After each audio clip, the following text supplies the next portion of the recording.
Javier Corral presentó la estrategia de Claudia Sheinbaum como coordinador del eje Gobierno Honesto y Combate a la Corrupción.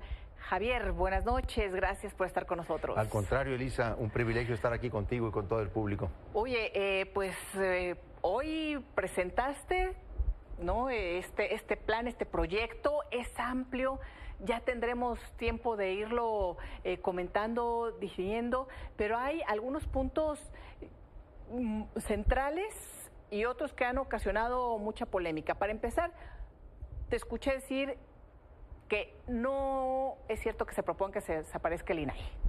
Bueno, el de hoy es un programa muy completo para enfrentar un problema que es sistémico, que es transversal a poderes de gobierno, a niveles, a muchos ámbitos de la vida social, económica de nuestro país.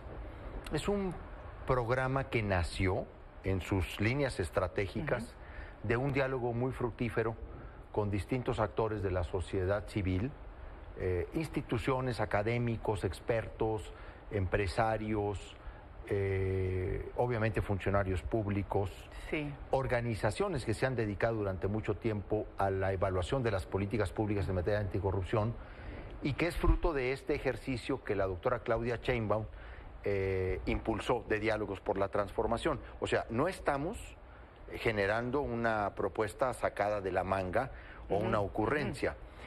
Es un trabajo que recogió propuestas muy importantes que hay en México.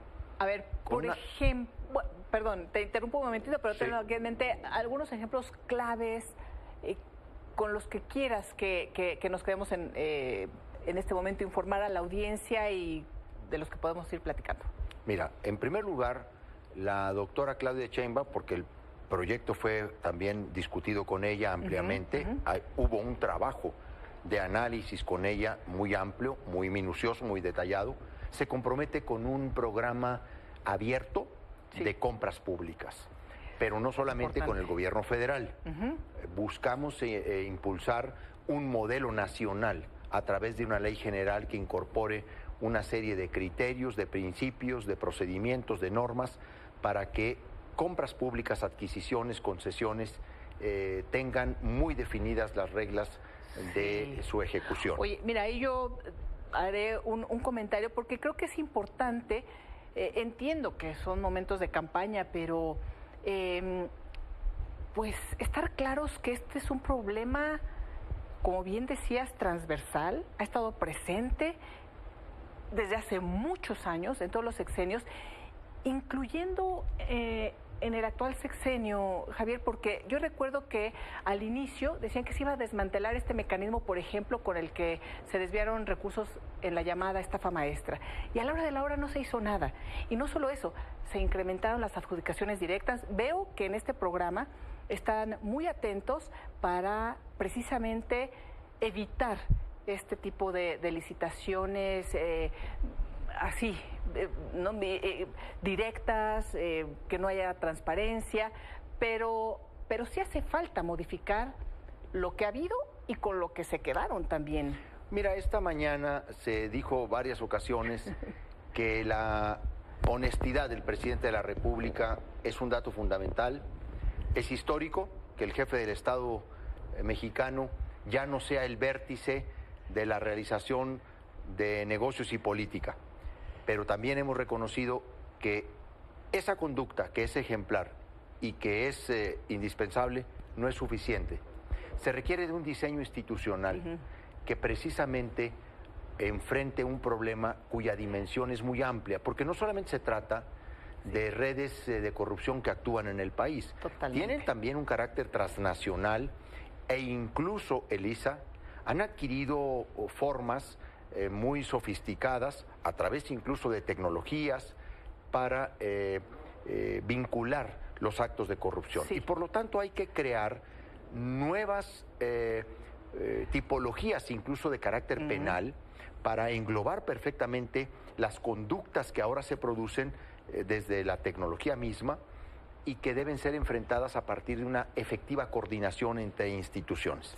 Entonces, lo que hoy se ha presentado es un plan integral a través de dos grandes estrategias. Una, que es la parte de la prevención. Estamos apostando a una reducción de los riesgos de la corrupción en el país, pero también a un modelo que cuando detecte efectivamente sancione las conductas con procedimientos muy efectivos, muy ágiles, y para ello se está proponiendo la creación de una agencia federal anticorrupción a través de un rediseño de la Secretaría de la Función Pública. No estamos hablando de un impacto presupuestal, o sea, que crear una nueva estructura, sino desgajar una parte de la Secretaría de la Función Pública que hoy ve toda la parte de responsabilidades administrativas de servidores públicos para fortalecer esta nueva estrategia. ¿Esta dependería del Ejecutivo Federal, de la Presidenta de la República? Ahora, a ver, tengo aquí como varias preguntas. Uno, comentas, veo que sigue este discurso de que es honorable lo que ha pasado ahora, pero hay investigaciones periodísticas muy importantes y tú más que nadie conoces la importancia de las investigaciones periodísticas que se topan con pared, se topan con las fiscalías y no llegan a buen puerto, incluyendo en este sexenio. Y me parece un ejercicio fantástico, Javier, pero el tema es cómo se va a utilizar. Todas estas herramientas, va a haber borrón y cuenta nueva.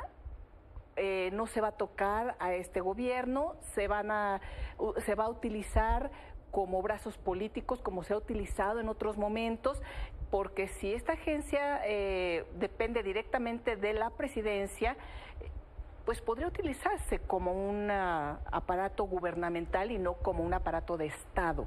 La Agencia Federal Anticorrupción, Alisa, no sustituye al Ministerio Público. No es un modelo que reemplace ni a la Fiscalía Especializada en materia de delitos por hechos de corrupción, ni a la Fiscalía General de la República. Es una instancia dentro del propio gobierno federal que obviamente podrá ir a investigar esa aplicación de recursos federales aún mezclados con instancias municipales o estatales.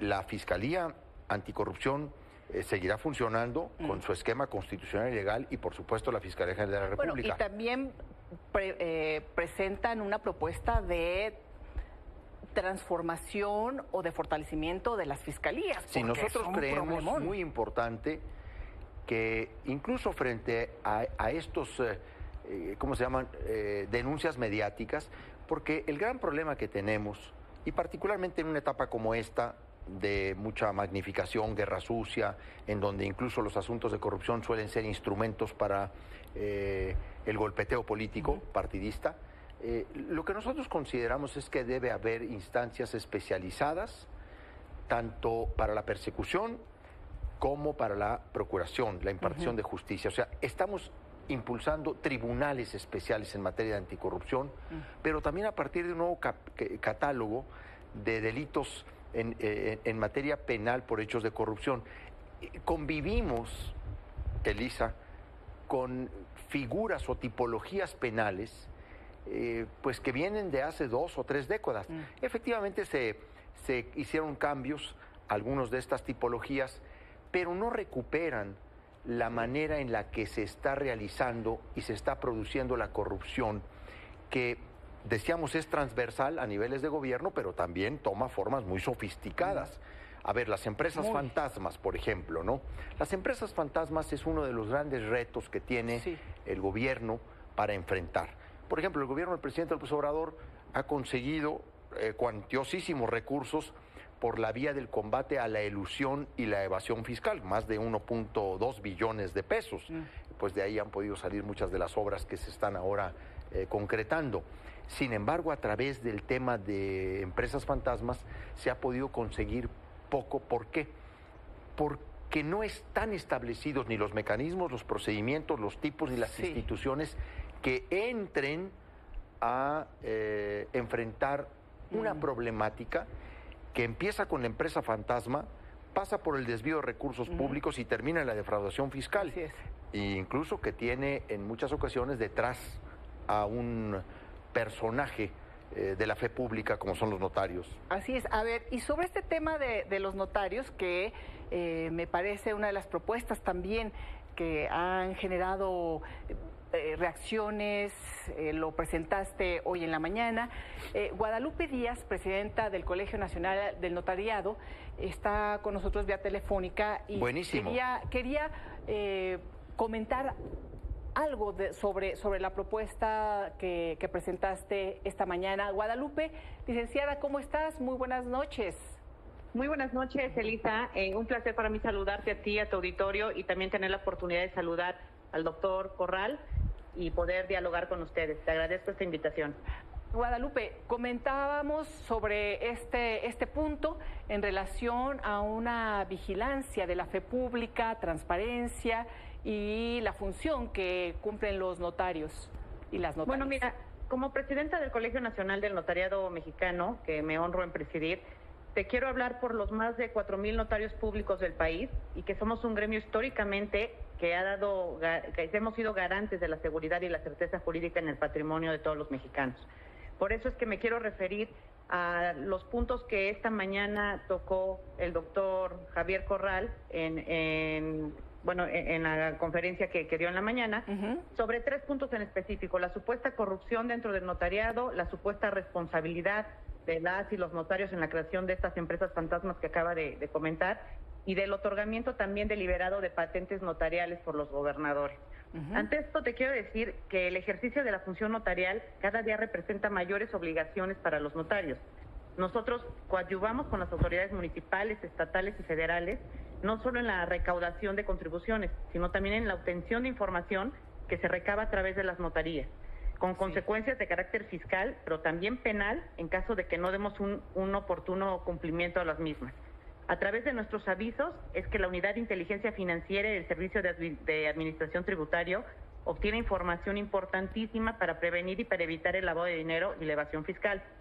En relación con la supuesta responsabilidad en la creación de empresas fantasmas, te quiero puntualizar que la responsabilidad de nosotros, los notarios, consiste en recabar toda la información y verificar que los documentos que se nos presentan pues cumplan con los requisitos de ley. Una vez formalizada e inscrita en el Registro Público de Comercio y en el Registro Federal de Contribuyentes, el uso y el destino que se le da a esa persona moral es responsabilidad únicamente de los socios de la misma, ya no de los notarios. Por otro lado, en cuanto al otorgamiento de las patentes notariales de parte de los gobernadores, a amigos, a colaboradores, como lo señalaba el exgobernador Corral, te quiero agregar que en la mayoría de los estados hoy en día se señala como único acceso a la fe pública notarial el examen de oposición, pues para garantizar que quienes ejercen la facultad delegada por el Estado sean los más capaces y los más honorables. Nosotros desde el Colegio Nacional hemos sido muy insistentes en que se aprueben iniciativas, como por ejemplo te puedo comentar la reforma constitucional al artículo 121, donde se estipula que de manera obligatoria el examen de oposición debe ser la única manera para accesar a la fe pública notarial, a la certificación periódica de los notarios. Nosotros somos un gremio que nos capacitamos día a día, que nuestras mismas, quienes nos regulan, que son las autoridades en cada uno de los estados, nos exigen que nos tengamos que seguir capacitando, actualizando. Por lo tanto, los servicios que nosotros prestamos son servicios que realmente garantizan el Estado de Derecho en el país. Y nosotros, a través de nuestra actividad, tiene un impacto importantísimo en los usuarios de nuestros servicios y contribuimos a la estabilidad económica y a la paz social. Guadalupe, muchísimas gracias. Si te parece y si tienes tiempo, podemos platicar aquí en el estudio en cualquier momento sobre todos estos datos y conociendo también la propuesta que se está realizando a detalle, y la platicamos, la discutimos. Ya escuchó ahorita Javier Corral, comentaremos ahí el punto, pero bienvenida en cualquier momento. Pues si tú me invitas, mañana mismo estoy ahí contigo, Elita, encantada. Y también me gustaría hacerle una invitación al doctor Corral, que nos visite en nuestro Colegio Nacional del Notariado Mexicano. Va a ser para mí un honor recibirlo, para platicar sobre lo que hacemos las y los notarios y cómo podemos seguir contribuyendo con las autoridades para seguir fortaleciendo el Estado de Derecho en nuestro país. Muy bien, nos vemos por acá mañana. Gracias, Guadalupe. Gracias, licenciada. Buenas noches. Bueno, ya está la invitación. A mí me parece muy importante lo que Guadalupe Díaz, presidenta del Colegio Nacional del Notariado, ha dicho al final de esta participación. ¿Cómo contribuyen los notarios al país y particularmente en la lucha contra la corrupción y contra la delincuencia organizada?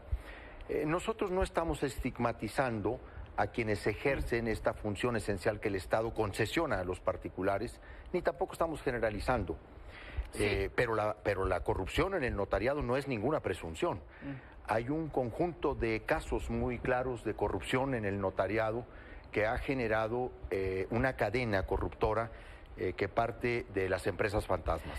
Sí. Nosotros sí hemos decidido visibilizar este componente de la corrupción en el país, sobre todo porque nos parece que ha pasado como desapercibido e inmediatamente hay una serie de reacciones por ser una especie de clase privilegiada, ¿no? A mí me parece que la función notarial tiene que ser visibilizada y tiene que ser discutida en el país, no solamente en estas formas de colaboración con el Estado en la lucha contra la corrupción y la delincuencia organizada, también tiene que ser discutida a partir de sus costos y de lo que estos costos y lo reducido de las patentes notariales generan en términos de la seguridad jurídica de las personas, que terminan haciéndoles nugatorios derechos fundamentales. Entonces, nosotros estamos abiertos a la discusión. Yo quiero decir, como lo dije hoy en la mañana, Elisa, pues yo conozco a notarios honorables, honestos, pero también conozco a unos muy corruptos, y el gran problema es que la función notarial termina siendo una materia casi de autorregulación, y a la hora en que surgen casos de abierta corrupción en el notariado, el conjunto de los notarios termina siendo muy flexible en aplicar la autorregulación. Por eso creo que debemos ir a una gran discusión. Nosotros vamos a provocar una gran discusión sobre este tema para que los notarios puedan ser considerados como servidores públicos, un régimen de mayor responsabilidad en lo que hacen cuando certifican este tipo de empresas. Transparencia. No, bueno, y además hay una lista. El examen de oposición me parece importante. Mira, en muchos estados es una simulación eso de los exámenes de oposición. Terminan siendo pero combinaciones. Pero se otorga directamente por parte de los gobernadores salientes. No, hombre, a ver, te digo cuál es el mayor reflejo de lo que hoy pasa con el tema de los notarios. Muy rápido. A ver, en Coahuila, el PAN y el PRI, el PRIAN, como se conoce, en lugar de repartirse secretarías, responsabilidades públicas, se reparten notarías. Oye, en una cadena, Javier, de un modelo corruptor. Pero muchos de esos no solo en Coahuila, muchos de esos del PRI ahora están en Morena. De los que conocemos también, nada más que no conocemos ningún convenio. Ahora. El único convenio público que conocemos de repartición de notarías es entre el PAN y el PRI en el estado de Coahuila. Porque Estado de México hay otros, pero bueno, habrá que darle seguimiento. Me da gusto y espero que independientemente de quienes se han integrado a Morena, pues acepten estos planteamientos que llegaremos también analizando, ¿verdad? Pero qué gusto, como siempre. No, el gusto Javier, es mío, el gusto es mío, y verte de nuevo tan activa y tan echada para adelante como siempre. ¿Seguimos platicando? Claro que sí. Gracias.